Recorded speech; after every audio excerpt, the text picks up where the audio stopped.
사랑하는 행복한 교회 성도 여러분, 이 영상을 보시는 하나님의 나라의 귀한 자녀 여러분, 이제 오늘 베드로 후서를 마치게 됩니다.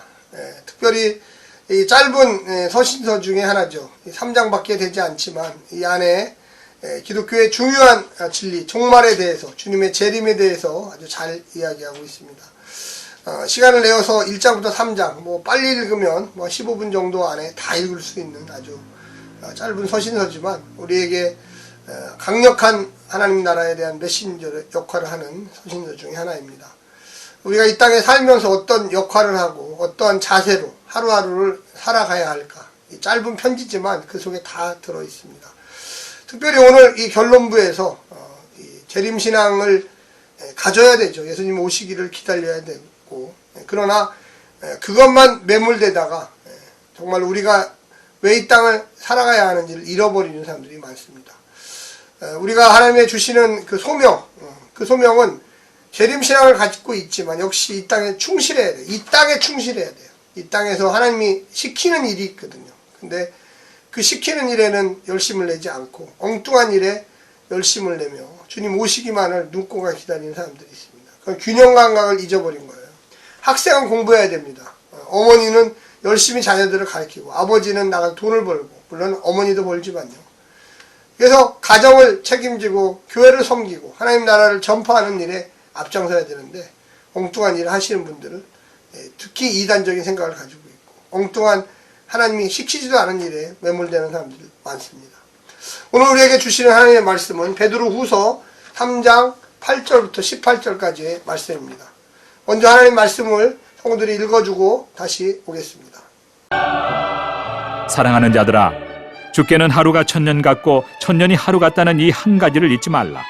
주의 약속은 어떤 이들이 더디다고 생각하는 것 같이 더딘 것이 아니라 오직 주께서는 너희를 대하여 오래 참으사 아무도 멸망하지 아니하고 다 회개하기에 이르기를 원하시느니라. 그러나 주의 날이 도둑같이 오리니 그날에는 하늘이 큰 소리로 떠나가고 물질이 뜨거운 불에 풀어지고 땅과 그 중에 있는 모든 일이 드러나리로다.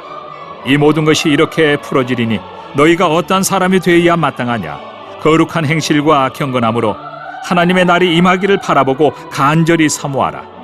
그날에 하늘이 불에 타서 풀어지고 물질이 뜨거운 불에 녹아지려니와 우리는 그의 약속대로 의가 있는 곳인 새 하늘과 새 땅을 바라보도다. 그러므로 사랑하는 자들아, 너희가 이것을 바라보나니 주 앞에서 점도 없고 흠도 없이 평강 가운데서 나타나기를 힘쓰라. 또 우리 주의 오래 참으심이 구원이 될 줄로 여기라. 우리가 사랑하는 형제 바울도 그 받은 지혜대로 너희에게 이같이 썼고 또 그 모든 피언제도 이런 일에 관하여 말하였으되 그 중에 알기 어려운 것이 들어있으니 무식한 자들과 굳세지 못한 자들이 다른 성경과 같이 그것도 억지로 풀다가 스스로 멸망에 이르느니라. 그러므로 사랑하는 자들아, 너희가 이것을 미리 알았은즉 무법한 자들의 미혹에 이끌려 너희가 굳센 데서 떨어질까 삼가라. 오직 우리 주 곧 구주 예수 그리스도의 은혜와 그를 아는 지식에서 자라가라. 영광이 이제와 영원한 날까지 그에게 있을지어다.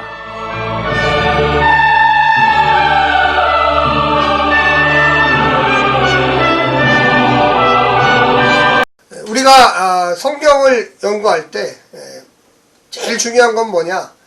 바른 것을 아는 거예요. 바른 것.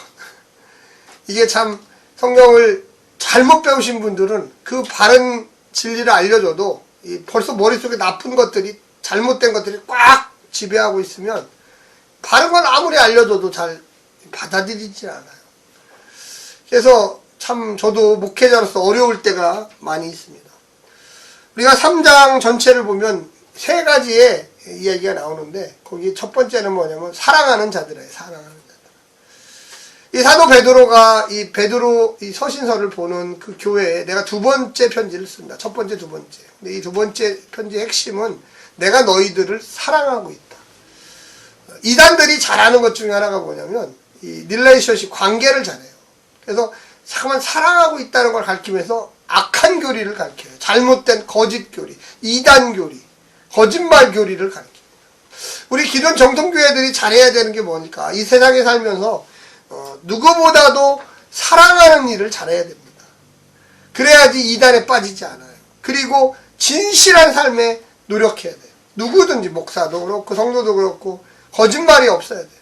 교회 안에 거짓말을 없애야 됩니다. 오늘 본문에도 이야기했지만 14절에 주 앞에서 점도 없고 흠도 없이 평강 가운데 나가기를 힘쓰라. 흠도 없고 점도 없고 깨끗하다는 거예요. 주의 재림이 가까우는데 더러운 삶, 악한 삶, 거짓말하는 삶, 내 멋대로의 삶, 주님이 어떻게 보겠어요? 성도가 아니죠. 성도인 척하는 거죠. 그리고 거기에 보면 뭐라고 나와 있습니까? 주님이 우리에 대한 왜 종말을 지연하느냐, 왜 주님이 종말을 지연하느냐에 대해서 아주 이야기가 나와 있습니다. 9절에 보면 주의 약속은 어떤 이들이 더디다고 생각하는 것 같이 더딘 것이 아니라 오직 주님께서는 너희를 대하여 오래 참으사 아무도 멸망하지 아니하고 다 회개하게 이르기를 원하시느니라. 하나님이 참는 이유, 왜 이렇게 빨리 재림하시지 않고 왜 심판하시지 않느냐. 우리는 선하게 사는 사람들은 그럴 수가 있어요. 그런 질문할 수 있죠. 세상이 이렇게 악한데 하나님 빨리 오셔서 우리 좀 구원해 주시고 우리에게 상급을 주시고 우리를 칭찬해 주시고 우리 힘들어요. 너무 참 견디기 힘들어요. 맞습니다.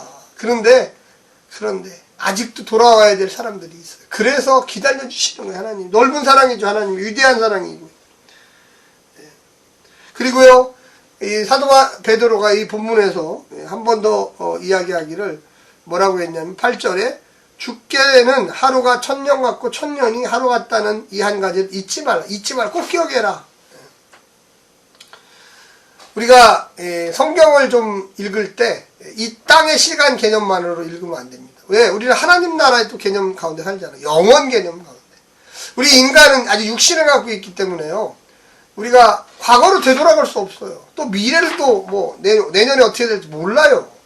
오로지 우리 인간은 오늘 지금 이 시간밖에 몰라요. 어제 어떻게 됐나 모르죠. 뭐 영상을 촬영하고 아무래도 다 촬영할 수도 없고. 우리 인간이라고 하는 그 한계, 육신의 한계는 지금밖에 몰라요. 지금. 그것도 잠시 몇 초 이거밖에 몰라요. 하나님은 과거에도 계셨고 지금도 계시고 미래에도 계시고 어떻게 될 건지 다 알아서요. 우리 인간의 어떤 판단, 인간의 그 잘못 다 아세요. 하나님 모르는 거 아니에요.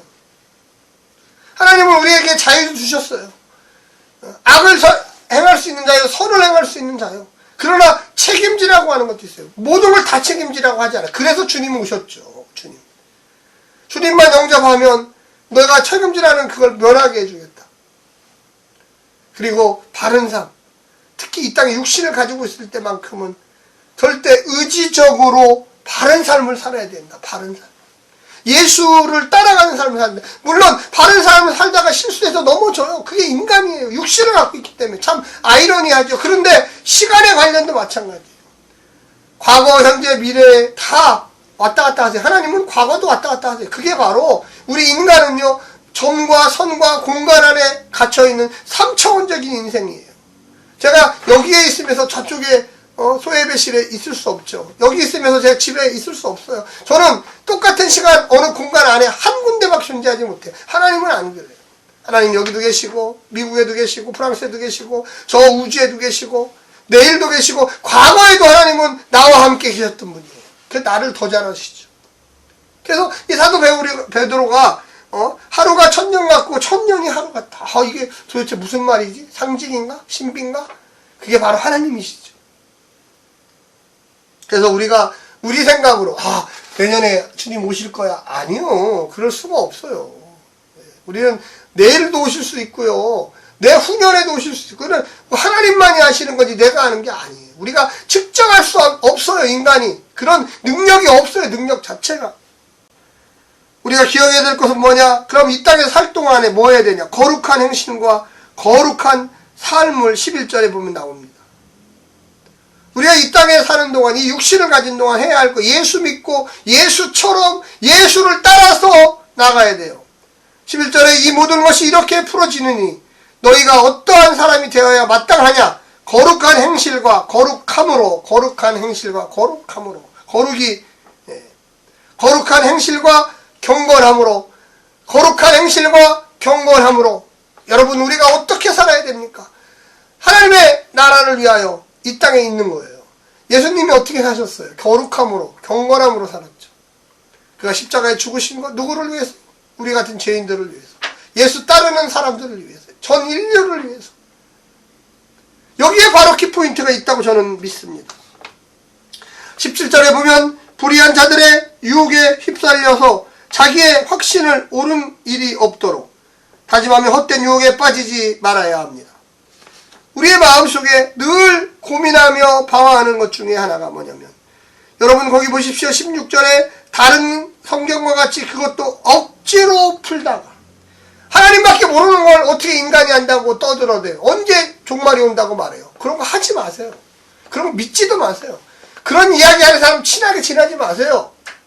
우리가 경건함으로 거룩한 행실로 사는데 집중해야 돼. 그런 사람들과 친해야 돼. 그런 사람들과 손을 잡아야 돼. 그런 사람들과 하나님 나라를 향해 나가야 됩니다. 17절에 보면 마지막에 그러므로 사랑하는 자들아 너희가 이것을 미리 알았은즉 무법한 자들의 미혹에 이끌려 너희가 굳센 데서 떨어질까 삼가라. 무법한 자들, 엉뚱한 얘기하는 자들, 하나님의 진리와 하나님의 법을 무시하는 자들, 그래서 자기 멋대로 살아가는 자들, 그런 사람들이 좋다고 졸졸졸 쫓아다니고, 그런 사람들이 교회 안에 왔다고 박수치고, 여러분 그러면 교회는 타락합니다. 그러면 교회는 힘이 없어져요. 18절에 오직 우리 주 곧 구주 예수 그리스도의 은혜와 그를 아는 지식에서 자라 영광이 이제와 영원 날까지 그에게 있을지어다. 여기 보면 지식에서 자라, 그를 아는 지식, 예수님을 아는 지식, 우리가 한평생 배워야 할 것입니다. 한평생 따라가야만 할 것입니다. 사랑하는 성도 여러분, 베드로 후서의 결론은 이겁니다. 아무도 모릅니다. 오직 하나님만이 아십니다. 우리 인간들을 사랑하기 때문에, 더 구원해야 될 백성이 있기 때문에, 복음이 더 증거되기 때문에 하나님이 지연시켰어요, 종말을. 그러나 종말은 분명히 있습니다. 그러면 먼저 예수 믿은 우리는 이 땅에서 어떻게 살아가야 할까요? 착한 행실, 경건한 삶, 그리고 그 핵심은 뭡니까? 교회를 통해서 이웃을 사랑하고 가족을 사랑하고 성도 간에 서로 우애 있게 지내고 절제를 하고 경건에 이르기를 노력하고, 그리고 우리는 항상 인내하는 그런 삶을 살아야만 하는 것입니다. 우리의 마음속에 하나님을 영접하고 주님의 그 뜻 가운데 살아가기를 원하는 성도 여러분, 우리가 주와 함께 동행하는 삶을 늘 사시면서 선을 행하시고 악을 물리치시고 거짓을 물리치시고 정말로 힘들고 어려워도 오직 하나님 나라 바라보면서 영광의 그날 임하기까지 주님을 더욱더 알아가는 삶을 사시기를 간절히 부탁드립니다. 샬롬.